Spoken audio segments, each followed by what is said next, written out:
Hello, hi students, मैं रश्मि सिंह। मैंने आपको पिछला लेक्चर में मैंने आपको पढ़ाया था class some basics concepts of chemistry, और आज मैं आपको इसका सेकंड पार्ट लेकर के आई हूँ, जिसमें आपको mainly laws of chemical combination पढ़ना है। ओके, आई होप जो मैंने आपको पिछला लेक्चर में पढ़ाया था वो आप सबको अच्छे से समझ में आया होगा। और जो भी मैं यहाँ आपको पढ़ाती हूँ, प्लीज आप या तो इसका स्क्रीनशॉट लेकर के रख लें, या फिर आप क्या करें कि यहाँ से नोट डाउन कर लें। ओके, तो सबसे पहले जो आज मैं आपको पढ़ाने वाली हूँ वो है क्लासिफिकेशन ऑफ मैटर। क्या पढ़ना है आपको? Classification of matter.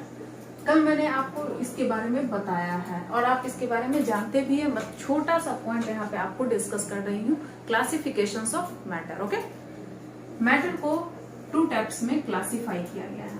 मैटर्स को कितने टाइप्स में क्लासिफाई किया गया है? 2 टाइप्स में। फर्स्ट जो टाइप्स होते हैं वो है, फर्स्ट जो टाइप है वो है मिक्सचर्स, एंड सेकेंड टाइप्स आपका क्या है? Pure substance. सेकेंड टाइप क्या है? Pure substance. ओके स्टूडेंट्स, फिर क्या है यहाँ पे मिक्सचर्स को भी 2 टाइप्स में डिवाइड किया गया। मिक्सचर्स के बारे में मैंने आपको कल बताया था। मिक्सचर्स को 2 टाइप में डिवाइड किया गया है, वो है homogeneous mixture, homogeneous mixtures, and second जो है वो है हेट्रोजीनियस मिक्सचर्स।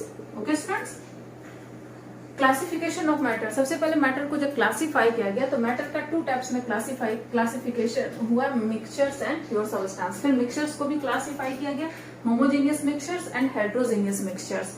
होमोजीनियस मिक्सचर्स क्या होते हैं, यहाँ पे आपको सिंपली यहाँ पे समझना है। तो होमोजीनियस मिक्सचर होता है the mixture in which substance are completely dissolved या completely mixed with each other. Okay, homogeneous mixture में क्या होते हैं कि जो 2 सब्सटेंस होते हैं या 2 से जो ज्यादा सब्सटेंस होते हैं वो एक दूसरे से कंप्लीटली डिसॉल्व होते हैं, मिक्स्ड होते हैं।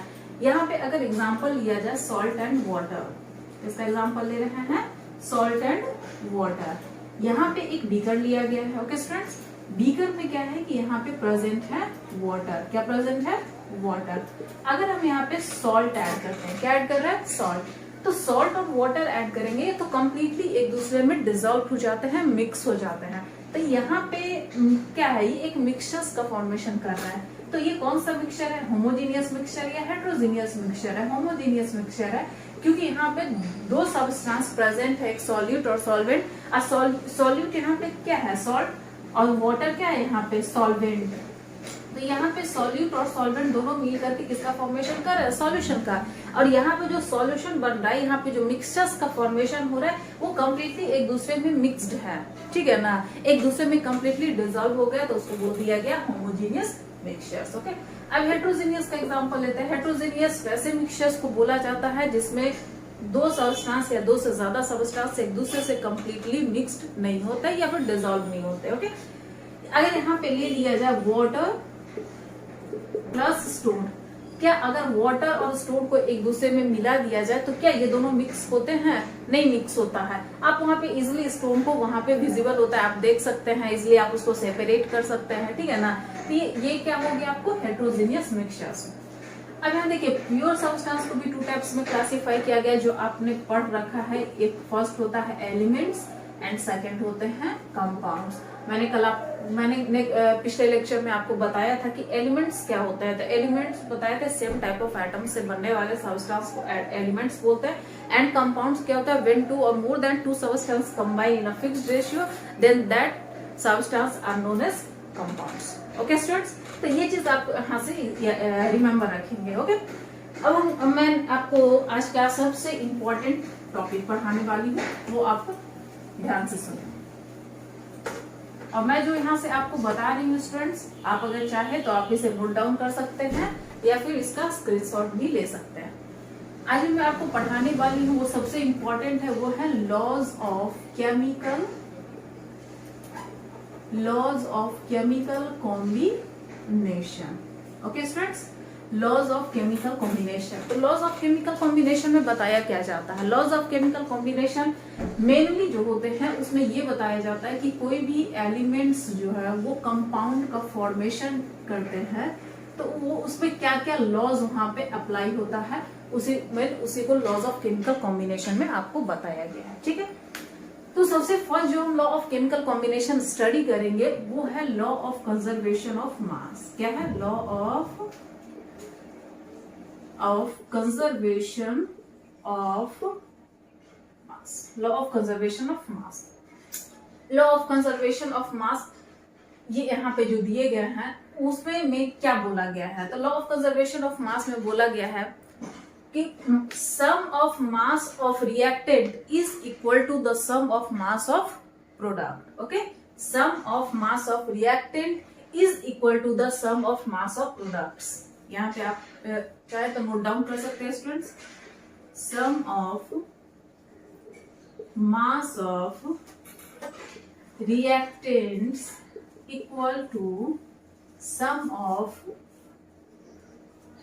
mass of products. Okay, sum of mass of reactants equal to sum of mass of products A plus B से। ठीक है, ये है क्या? तो यहाँ पे देखिए A और B, यानी कि मान लीजिए कि यहाँ पे एक एलिमेंट है A, एक एलिमेंट है B और एक इन दोनों ने मिल करके फॉर्मेशन किया C का। ठीक है ना? तो यहाँ पे एक चीज याद रखिएगा कि ये जो रिएक्टेंट है और ये प्रोडक्ट, आप जानते हैं कि रिएक्शन से पहले वाले सब्सटेंस को क्या बोला जाता है? रिएक्टेंट्स बोले जाते हैं, और रिएक्शन के बाद वाले सब्सटेंस को क्या बोला जाता है? प्रोडक्ट्स बोला जाता है। तो यहाँ पे ये लॉ ऑफ कंजर्वेशन ऑफ मास क्या बता रहा है कि रिएक्टेंट का मास और प्रोडक्ट का मास, ये दोनों मास क्या होते हैं? इक्वल होता है। रिएक्टेंट का मास और प्रोडक्ट का मास क्या होते हैं? इक्वल होता है। एक एग्जांपल आपको बता रहे हैं, C+O2, कार्बन और ऑक्सीजन दोनों मिलकर के किसका फॉर्मेशन करते हैं? CO2 का फॉर्मेशन करते हैं। अब यहाँ पे देखिए, सबसे पहले आपको जब भी कंजर्वेशन ऑफ मास या कोई भी रिएक्शन जब आपके पास आता है तो सबसे पहले ये वहां पे ऑब्जर्व कीजिए कि वेदर ये रिएक्शन बैलेंस्ड रिएक्शन है या फिर अनबैलेंस्ड रिएक्शन है। तो अब आप यहाँ देखिए, एक कार्बन दो ऑक्सीजन, एक कार्बन दो ऑक्सीजन, इट मीन्स क्या हुआ कि ये बैलेंस्ड है। अगर बैलेंस्ड है तो अब देखिए यहाँ पे आप जानते हैं कार्बन का मास क्या होते हैं? 12 और ऑक्सीजन का मास क्या होता है? 16। तो कार्बन का मास होता है 12, ऑक्सीजन का मास क्या होते हैं? 16। तो यहाँ देखिए, कार्बन का मास 12, ऑक्सीजन का मास 16, 16 इंटू 2 कितना हो गया? 32। और यहाँ पे देखिए 12 इंटू 32। अब आप रिएक्टेंट का मास देख रहे हैं, तो रिएक्टेंट का मास आपके पास आएगा 44 ग्राम और प्रोडक्ट का मास भी कितना आएंगे? 44 ग्राम। इट मीन्स यहाँ पे क्या हुआ कि mass of reactant is equal to the mass of product. ठीक है, ये law of conservation of mass यही बता रहा है, sum of mass of reactant is equal to the sum of the mass of product. Okay student, आप इसे note down कर लें। अब इससे मैं आपको एक क्वेश्चन दे रही हूं, आप इसे सॉल्व करें मेरे साथ साथ। ठीक है, तो सबसे फर्स्ट है क्वेश्चन जो आपको है वो है, देखिए 1.5 gram of ethane on complete combustion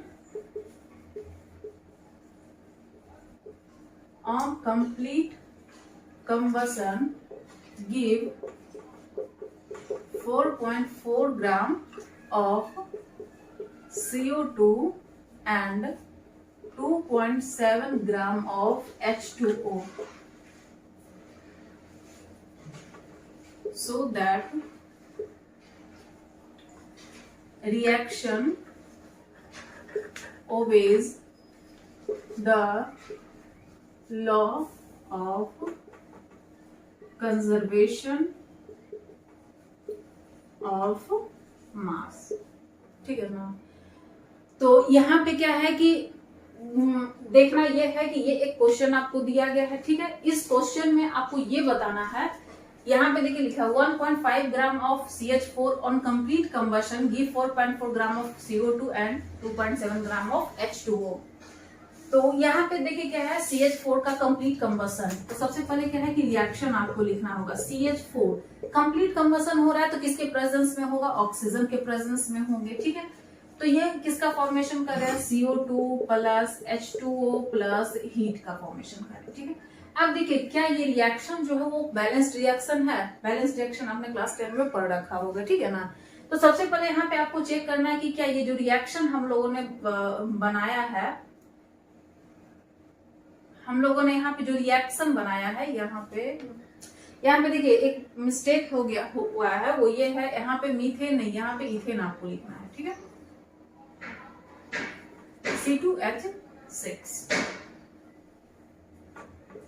C2H6, ठीक है।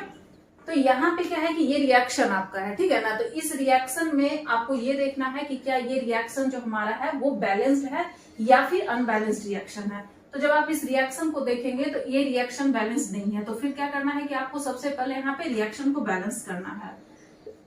तो रिएक्शन को बैलेंस करने के लिए आप सब लोगों को आता होगा, जैसे देखिए यहाँ पे कार्बन कितना है 4 है, यहाँ भी आपको 4 कार्बन करने होंगे, तो यहाँ पे कंप्लीट आपको यहाँ पे बैलेंस करना होगा। यहाँ ऑक्सीजन 14 है, तो यहाँ पे देखिए तो क्या कितना हो गया 6 8 14 हो गया। तो यहाँ पे ये आप रिएक्शन को बैलेंस कर लें।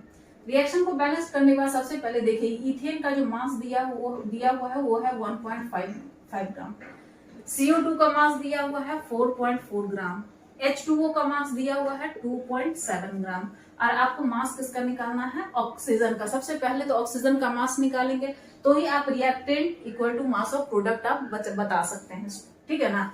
तो सबसे पहले हमें इसका मास निकालने के लिए क्या करना होगा, इसका मोल निकालना होगा, ठीक है ना। जब आप इसका मोल निकाल लेंगे तो इसका, क्योंकि नंबर मोल्स का फॉर्मूला जानते हैं, number of moles equal to क्या होता है, मास बाई मोलर मास, ठीक है ना। तो सबसे पहले हम इथेन का मोल्स निकालते हैं, ठीक है ना।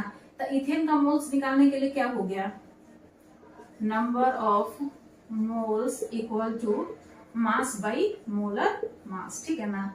तो नंबर ऑफ मोल्स निकालना है, मास आपको कितना दिए हुए हैं 1.5 ग्राम, ठीक है ना। और जब इसका मोलर मास आप निकालते हैं तो ये कितना है, देखिए एक इथेन का निकालिए, तो इथेन का एक कार्बन का कितना होता है 12 होते हैं, तो 12 + 2 + 6, हाइड्रोजन का 1 होता है मास, तो ये कितना हो जाएगा 24 + 6, इट मीन्स ये हो जाता है 1.5/30। अगर पॉइंट यहाँ से हटाते हैं तो ये हो जाएगा 15/300, और 15/300 हो जाएगा तो इसका मोल आ जाते हैं 1/20, ठीक है ना। अगर इसको फर्दर और भी डिवाइड करते हैं तो 0.05 मोल आता है, ठीक है। तो ये मोल आपको निकल गया। तो अब क्या करना है, अब ऑक्सीजन का हमें सबसे पहले मोल पता करना है, उसके बाद हम उसका मास निकालेंगे। तो यहां से आप देखिए, ये से समझते जाइएगा, ठीक है ना। नहीं अगर समझ में आएगा तो आप प्लीज कमेंट बॉक्स में जरूर बताएं। 2 मोल ऑफ C2H6, यानी कि यहाँ देखिए 2 मोल C2H6 जो है वो कितने मोल ऑफ ऑक्सीजन रिक्वायर्ड कर रहे हैं, 7 मोल ऑफ O2। तो आपको निकालना कितने में है, 0.05 मोल में। तो 0.05 मोल में कितना हो जाएगा 7/2 इंटू नंबर ऑफ मोल्स कितने हैं 1/20। 0.05 को फ्रैक्शन के फॉर्म में हम यहाँ पे 1/20 लिखेंगे, ये क्या आ जाते हैं 7/40 मोल, ठीक है। तो ऑक्सीजन का मोल मेरे पास कितने आए हैं 7/40। तो अब ऑक्सीजन का number of moles equal to mass by molar mass. अब यहाँ पे देखिए मोल कितना है ऑक्सीजन का 7/40, ठीक है, इक्वल टू मास तो हमें निकालना ही है। और यहाँ पे देखिए यहाँ पे दिया हुआ है O2, ठीक है ना। तो O2 का मास कितना हो जाएगा 32।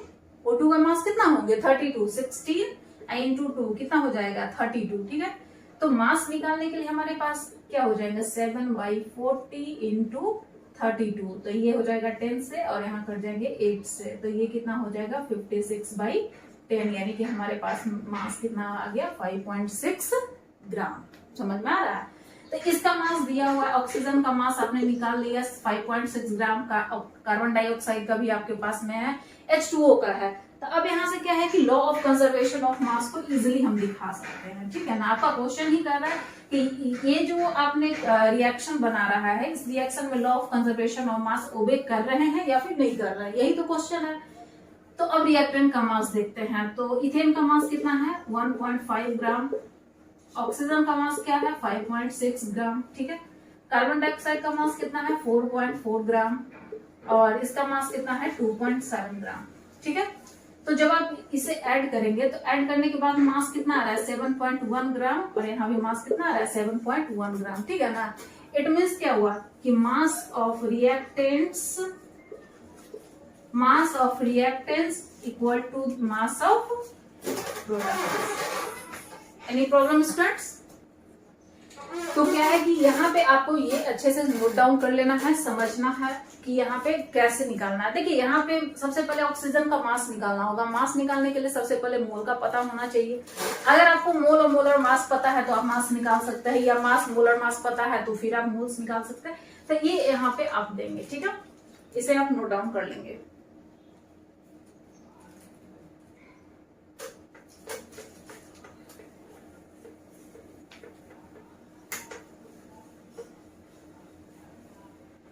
अब मैं आपको सेकंड लॉ पढ़ाने वाली हूं, ठीक है ना। आज वो है law of definite proportion.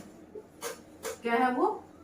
Law of definite proportion, ठीक है ना। लॉ ऑफ डेफिनिट प्रोपोर्शन बताता क्या है, सिंपल में अगर समझे तो उसमें ये बताया गया है कि अगर कोई भी दो से ज्यादा सब्सटेंस है, अगर उसमें प्रेजेंट एलिमेंट अगर सेम है तो उसका रेशियो ऑलवेज क्या होते हैं? फिक्स्ड होता है, ठीक है ना। इसका डेफिनेशन यहां से लिखिए। In a chemical compound always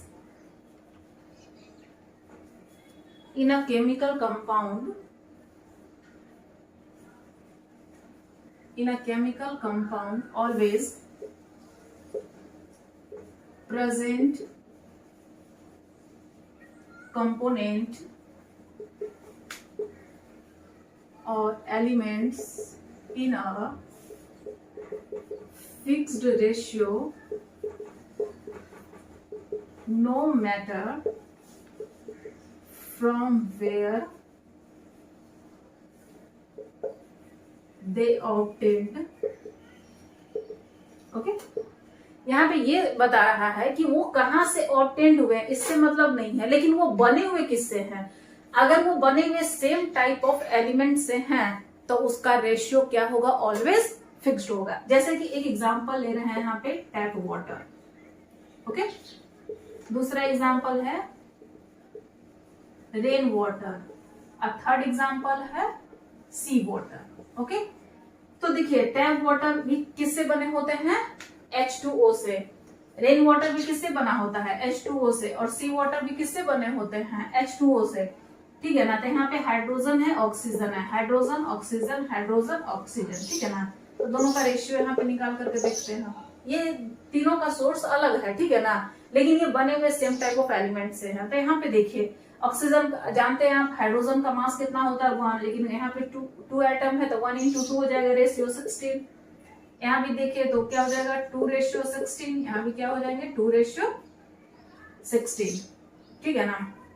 2:16 यानी कि इसका रेशियो क्या आएगा 1:8, 1:8, 1:8, ठीक है ना।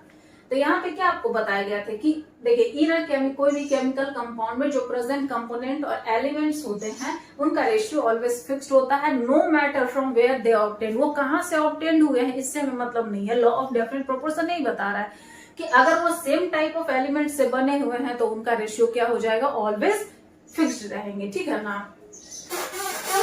उनका रेशियो क्या होगा? ऑलवेज फिक्स्ड रहेगा। ये आपको यहाँ से ध्यान रखना, ठीक है ना। आप इसे नोट डाउन कर लिए होंगे या फिर आप इसे समझ जाएंगे, यही आपके लिए काफी है, ठीक है ना।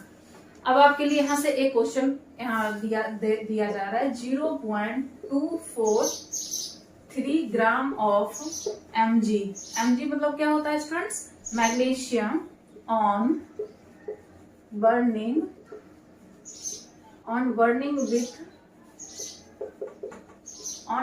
with oxygen yield 0.430 gram of magnesium oxide.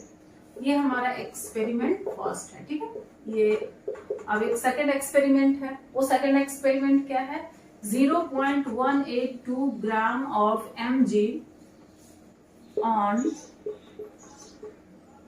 burning with oxygen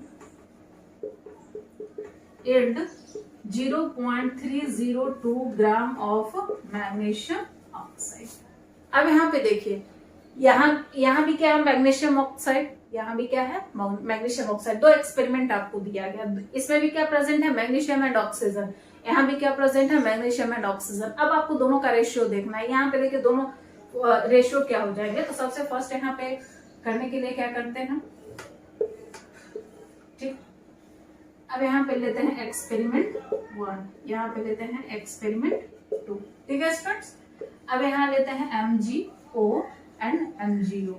Mg का आपको दिया हुआ है कितना है 0.243 ग्राम, MgO का दिया हुआ है 0.430 ग्राम, ओके ठीक है।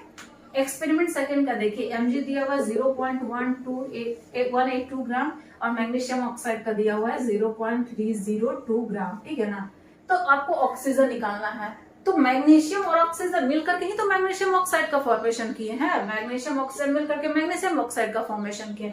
अगर यहाँ पे मैग्नीशियम ऑक्साइड और Mg आपको दिया हुआ है तो ऑक्सीजन तो आप इजिली निकाल सकते हैं। कैसे, इससे इसको माइनस कर दीजिए। जब आप इसको इससे माइनस करते हैं तो कितना आएगा, देखिए यहाँ पे, ठीक है ना। तो यहाँ पे सबसे पहले माइनस करना है, तो कैसे करेंगे 0.430 जो आपको दिए हुए हैं और यहाँ पे 0.243, ठीक है ना। तो सबसे पहले यहाँ पे क्या आ जाएगा 9 आ जाएंगे, ठीक है ना। और यहाँ पे क्या आ जाएंगे 9 आ जाएगा और यहाँ पे आ जाएंगे 12, यहाँ पे आपको आ जाएगा 0.16, यहाँ पे 0.160 ग्राम आ जाएगा और यहाँ पे आ जाएंगे 0.120 ग्राम। अब यहाँ पे देखिएगा क्या करना है, देखिए ये हमारा एक्सपेरिमेंट 1 है। तो एक्सपेरिमेंट 1 का कितना आपको मास आ गया 0.240 ग्राम मैग्नीशियम का है और ऑक्सीजन का है 0.160। एक्सपेरिमेंट 2 यहाँ पे लेते हैं, तो एक्सपेरिमेंट 2 का क्या है 0.182 बाई 0.120। तो जब आप यहाँ इस दोनों को अगर सॉल्व करते हैं, जब आप इसको सॉल्व करेंगे तो यहाँ पे आ जाएगा 3:2 रेशियो और यहाँ भी आ जाते हैं 3:2 रेशियो, ठीक है ना। तो यहाँ पे आपको ये देखना है कि जैसे देखिए यहाँ पे 3:2 रेशियो है, इसका मतलब क्या हुआ कि मैग्नीशियम 3 रेशियो में प्रेजेंट है और ऑक्सीजन 2 रेशियो में प्रेजेंट है। और आपको जब बताया गया था definite proportion, law of definite proportion, तो लॉ ऑफ डेफिनेट प्रोपोर्शन में क्या बताया गया था कि वो कहाँ से ऑब्टेन्ड हो रहा है इससे मतलब नहीं है, लेकिन उसमें प्रेजेंट कितना होगा, सब्सटेंस कितना प्रेजेंट होंगे, मैग्नीशियम चाहे ऑक्सीजन प्रेजेंट या एलिमेंट्स कितना प्रेजेंट है, उनका जो रेशियो होगा वो ऑलवेज फिक्स्ड होगा, ठीक है। यही आपको यहाँ से बताया गया है। अब क्या है स्टूडेंट्स, आपका सेकंड लॉ जो है लॉज ऑफ केमिकल कॉम्बिनेशन में जो सेकंड लॉ है वो यहाँ पे आपका खत्म होता है, ठीक है। अब जो नेक्स्ट लॉ जो आपका आ रहा है वो है third law, law of definite proportion. Law of definite proportion, ठीक है। लॉ ऑफ डेफिनिट प्रोपोर्शन में क्या बताया गया, सबसे पहले इसको लिखिए, इसका डेफिनेशन बता रहे हैं, लॉ बताता क्या है वो लिख रहे हैं और उस लॉ से ही आपको उसका मीनिंग समझ में आ जाएगा, ठीक है ना। When two elements combine to form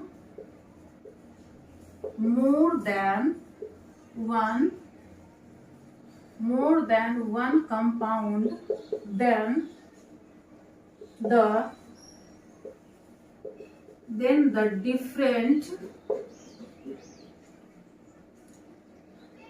different masses of one element which combines with fixed mass of other element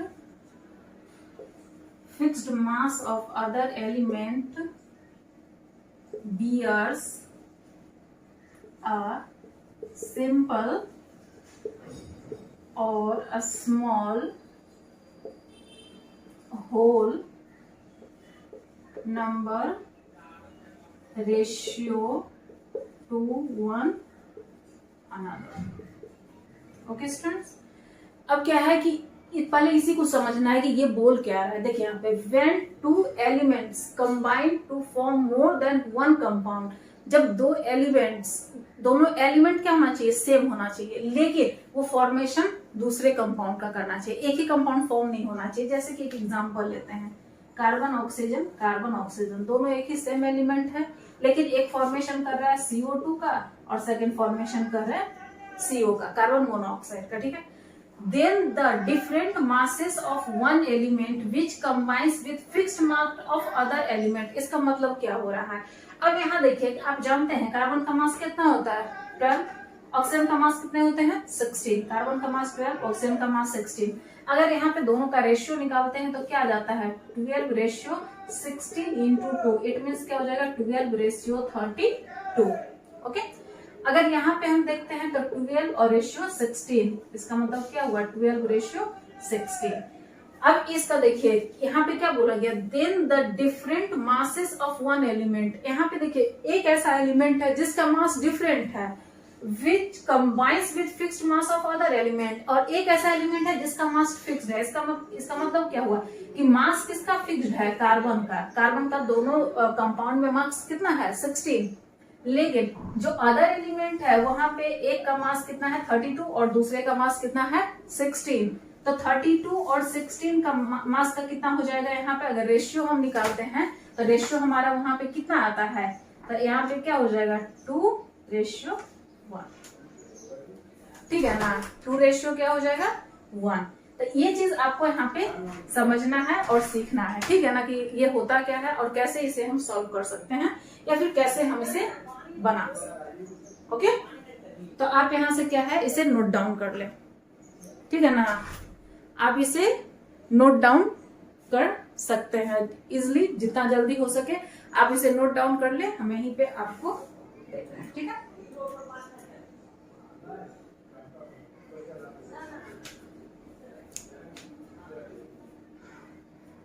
I think आप लोगों ने इसे नोट डाउन कर लिया होगा।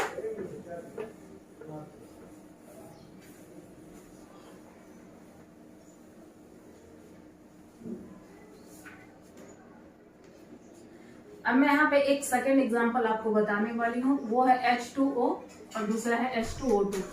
फर्स्ट जो H2O है इसे क्या बोला जाता है वाटर, और सेकेंड H2O2 है उसे क्या बोला जाता है हाइड्रोजन परऑक्साइड। क्या बोलते हैं, हाइड्रोजन परऑक्साइड। ओके, ठीक है। तो यहाँ पे देखिए, यहाँ पे दो एलिमेंट है, एक प्रेजेंट है हाइड्रोजन, दूसरा ऑक्सीजन। यहाँ पे प्रेजेंट है हाइड्रोजन एंड ऑक्सीजन। अब यहाँ पे देखिए, यहाँ पे हाइड्रोजन का दो एटम है और ऑक्सीजन का सिंगल एटम। यहाँ पे हाइड्रोजन का 2 एटम, ऑक्सीजन का 2 एटम। तो यहाँ पे देखिए, यहाँ का अगर मास निकालते हैं तो 2 हो जाएगा, इसका मास कितना हो जाएगा 16 हो जाएगा। अगर इसका देखें तो इसका हो जाएगा 2 हो जाएगा, इसका कितना हो जाएगा 32। अब यहाँ पे देखिए, आपको क्या बताया गया मल्टीपल प्रोपोर्शन में कि एक जो एलिमेंट होते हैं उनका मास क्या होता है फिक्स्ड होता है, और दूसरा का जो होता है उसका मास डिफर होते हैं, और वो दोनों एक दूसरे से सिंपलेस्ट वे और सिंपलेस्ट रेशियो में एक दूसरे से वो कंबाइन करते हैं। तो यहाँ पे हाइड्रोजन का जो मास है वो तो सेम है, ठीक है ना, लेकिन ऑक्सीजन का मास डिफर है। तो ऑक्सीजन कितने से डिफर करे 16/32, यानी कि 1:2 रेशियो से। ये सिंपलेस्ट और a small whole number ratio है, यही आपको बता रहा है लॉ ऑफ डेफिनिट प्रोपोर्शन, ठीक है ना। तो आप इसे इस तरह से भी लिख सकते हैं, डिफरेंट मासेस ऑफ ऑक्सीजन। तो ऑक्सीजन का डिफरेंट मास कितना है 16 gram and 32 gram, which combines with fixed mass of hydrogen. Hydrogen का फिक्स्ड मास कितना है 2, तो इसका सिंपलेस्ट रेशियो कितना आ रहा है 1:2। क्यों आ रहा है, क्योंकि ये डिफरेंट किससे कर रहा है 16/32 से, ठीक है ना। जब इसको आप देखेंगे तो इसका रेशियो क्या आ जाएगा 1:2 रेशियो। तो ये आप यहाँ से लॉ ऑफ मल्टीपल प्रोपोर्शन में ये आपको समझाया गया है। तो आप इसे अच्छे से देख लेंगे, नोट डाउन कर ले, या फिर आप इसका स्क्रीनशॉट भी ले सकते हैं, ठीक है। अब क्या है कि मैं आपको इसका 4th लॉ बताने वाली हूँ, ठीक है ना। लॉ ऑफ केमिकल कॉम्बिनेशन में आपको 5 लॉ पढ़ने हैं, 3 लॉ तो हो गया है, फोर्थ लॉ आपको पढ़ना है जो है गे लुसेक्स लॉ, ठीक है ना। तो इसमें क्या बोला गया है, when gases react they do so in volume which bears a simple whole number ratio to one another and the volume of the products formed if gases, ठीक है ना। When gases react, they do so in volume which bears a simple whole number ratio to one another and the volume of the products formed if gases। इसका मतलब क्या होता है, ठीक है ना। इसका मतलब एक एग्जांपल से हम आपको समझाने वाले हैं, इस एग्जांपल को समझिएगा। अगर ये एग्जांपल आपको समझ में आ गया तो गे लुसेक्स लॉ भी आपको समझ में आ जाएंगे, ठीक है ना। जो एग्जाम्पल है वो लिए हैं HCl का, आपने पढ़ा है H2 प्लस Cl2, किसका फॉर्मेशन करते हैं, HCl का फॉर्मेशन करते हैं। अब यहाँ पे देखिए, क्या ये जो आपका रिएक्टेंट और प्रोडक्ट है, क्या ये यहाँ पे बैलेंस्ड है, नहीं है। तो सबसे पहले आपको क्या करना होगा, इसे बैलेंस्ड करना होगा। अब जब आप बैलेंस्ड किए हैं तो यहाँ पे देखिए गे लुसेक्स लॉ वॉल्यूम बताया जा रहा है कि अगर रिएक्टेंट भी गैसियस फॉर्म में है और प्रोडक्ट्स भी गैसियस फॉर्म में है तो वहां पे प्रेजेंट जो उसका वॉल्यूम होता है वो क्या होता है, एक दूसरे के मोल के बराबर होते हैं। जैसे कि अगर यहाँ पे देखिए, यहाँ पे कितना मोल है, H2 का कितने मोल है 1, Cl2 का कितना मोल है 1। तो अगर मान लीजिए यहाँ पे H2 अगर 100 मिलीलीटर अगर रिएक्ट कर रहे हैं तो C2 भी कितना रिएक्ट करेगा 100 मिलीलीटर। तो H2 कितना रिएक्ट करेंगे 200 मिलीलीटर, क्योंकि ये इसका क्या हो जाता है, डबल हो जाते हैं, ठीक है ना। तो ये चीज आपको यहाँ से याद रखना है और रिमेम्बर रखना है कि गे लुसेक्स लॉ आपको क्या बता रहा था। गे लुसेक्स लॉ बता रहा था कि when gases react they do so in volume, जब गैसेस रिएक्ट करते हैं, जब वो रिएक्टेंट में भी गैसियस फॉर्म में होने चाहिए और प्रोडक्ट्स में भी क्या होने चाहिए, गैसियस फॉर्म में होने चाहिए। तो रिएक्टेंट्स और प्रोडक्ट्स अगर गैसियस फॉर्म में होंगे तो क्या है कि उसका जो वॉल्यूम होता है वो एक दूसरे के ऊपर डिपेंडेंट होता है और वो एक दूसरे के डबल, हाफ, कुछ भी हो सकते हैं। जैसे कि अगर आपको एग्जाम्पल यहाँ से नेक्स्ट आपको दे रहे हैं, एक क्वेश्चन आपको दे रहे हैं, सबसे पहले वो बनाइए। When 100 millilitre of CH4, CH4 क्या होता है, methane, bonds, it produces CO2, it produces CO2 and H2O, ठीक है। find volume of O2, ठीक है ना, required, ठीक है। तो सबसे पहले क्या करना है कि अगर बोल रहा है CH4 बॉन्ड्स यानी कि कंबसन ऑफ मीथेन हो रहा है, कंबसन ऑफ मीथेन हो रहा है, तो सबसे पहले इसका रिएक्शन लिखना है CH4O2। तो ये किसका फॉर्मेशन करेंगे, CO2 H2O और साथ में क्या यहाँ पे रिलीज होंगे, हीट। तो सबसे फर्स्ट में तो आपको ये देख लेना है कि कौन गैसियस स्टेट में होते हैं और कौन गैसियस स्टेट में नहीं होता है, और दूसरा यहाँ पे बैलेंसिंग भी आपको चेक करना है, ठीक है ना। तो सबसे पहले जब आप बैलेंसिंग अगर आप यहाँ पे चेक करते हैं तो बैलेंसिंग करने के लिए यहाँ पे 2 लगाना होगा और यहाँ पे 2 लगाएंगे। अब देखिए ये आपका रिएक्शन जो है वो कम्प्लीटली बैलेंस्ड है, ठीक है ना। तो अब यहाँ पे देखिए मीथेन किस फॉर्म में होता है, गैसियस फॉर्म में। ऑक्सीजन किस फॉर्म में होता है, गैसियस फॉर्म में। CO2 किस फॉर्म में होता है, गैसियस में। लेकिन वाटर किस फॉर्म में होता है, लिक्विड। तो ये तो सबसे पहले ही आपका कट गया, इसको तो बनाने की जरूरत ही नहीं है। अब यहाँ पे देखिए मीथेन कितने वॉल्यूम में रिएक्ट कर रहे हैं, 100 मिलीलीटर। अब यहाँ पे O2, तो यहाँ पे इसका 1 मोल है, 1 मोल है तो 100 कर रहा है। अगर 2 मोल है तो कितना करेगा, 200 मिलीलीटर, ओके। अब यहाँ पे देखिए CO2 भी कितना है, 1 मोल है, तो अगर 1 मोल है तो ये भी कितना करेगा, 100 मिलीलीटर। तो यहाँ से आपको ये चीज समझना है, गे लुसेक्स लॉ ये बताते हैं, ठीक है ना। तो ये चीज आप यहाँ से नोट डाउन कर लें, ठीक है ना, और उतार लें, ठीक है। गे लुसेक्स लॉ जो है ये यही यहाँ पे आपको दिखा।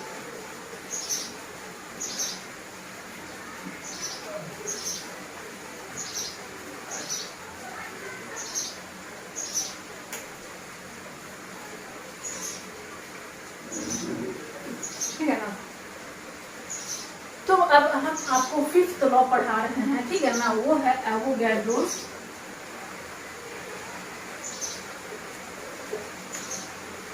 हाइपोथेसिस। एवोगैड्रोस हाइपोथेसिस, ठीक है ना। तो ये क्या है कि एवोगैड्रोस हाइपोथेसिस है, इसमें क्या बताया गया, इफ टेम्परेचर प्रेशर और physical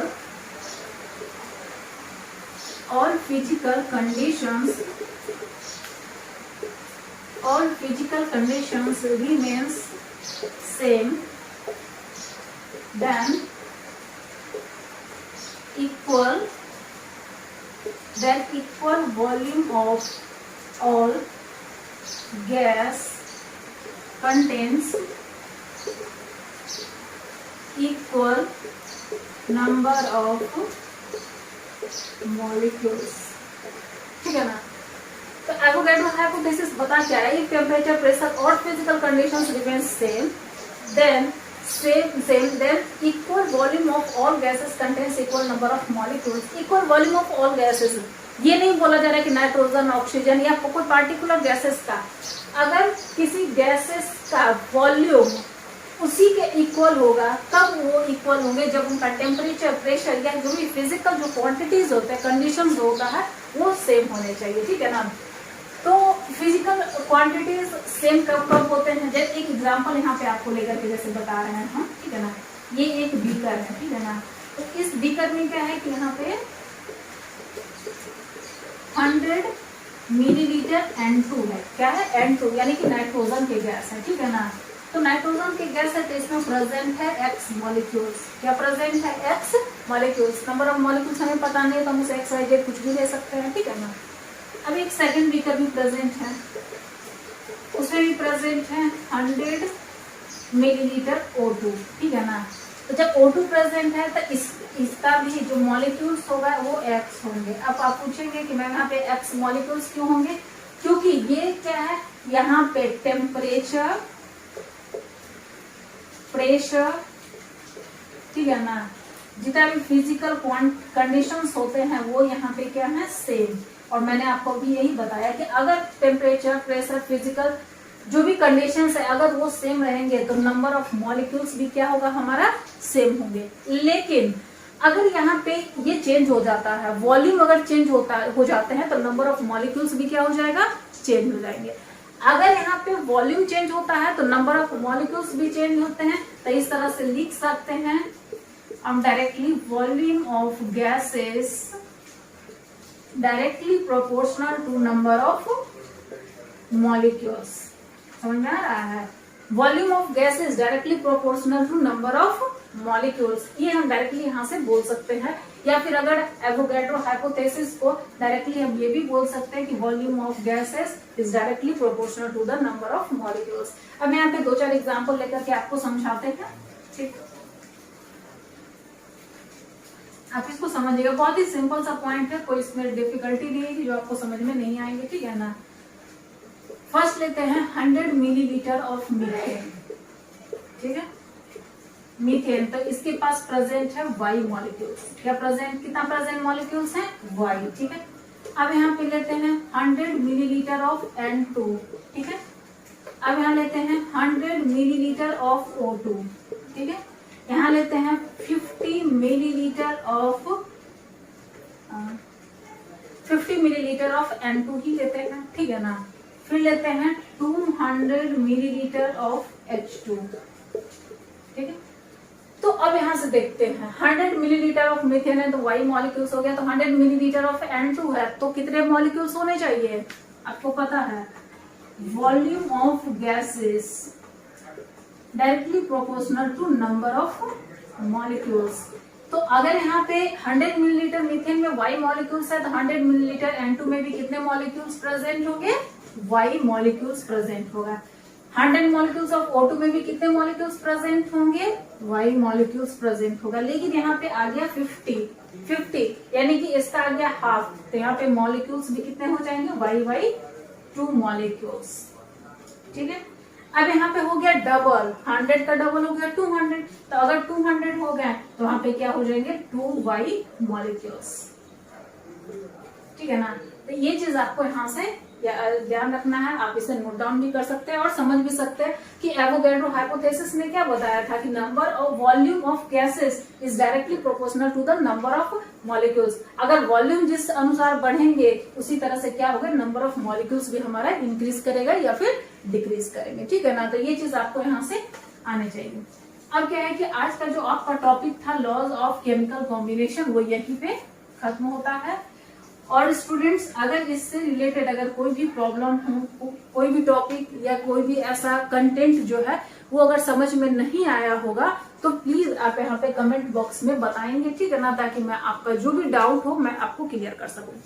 और जितने भी मैंने लॉज ऑफ केमिकल कॉम्बिनेशन आपको पढ़ाया है वो आप अच्छे से इसे देख करके आएंगे, क्योंकि जो मैं अपना नेक्स्ट लेक्चर डालूंगी वो ये नहीं रहेगा, क्योंकि मैंने ये आपको बता चुका है। इसके आगे का जो टॉपिक होगा वो मैं आपको बताऊंगी। अगर आपको हमारा वीडियो अच्छा लगा हो और अगर आपको समझ में आया हो तो प्लीज लाइक, सब्सक्राइब और शेयर जरूर करें, ठीक है ना, ताकि मैं आपके लिए और भी अच्छे वीडियोस ला सकूं। Okay students, thank you.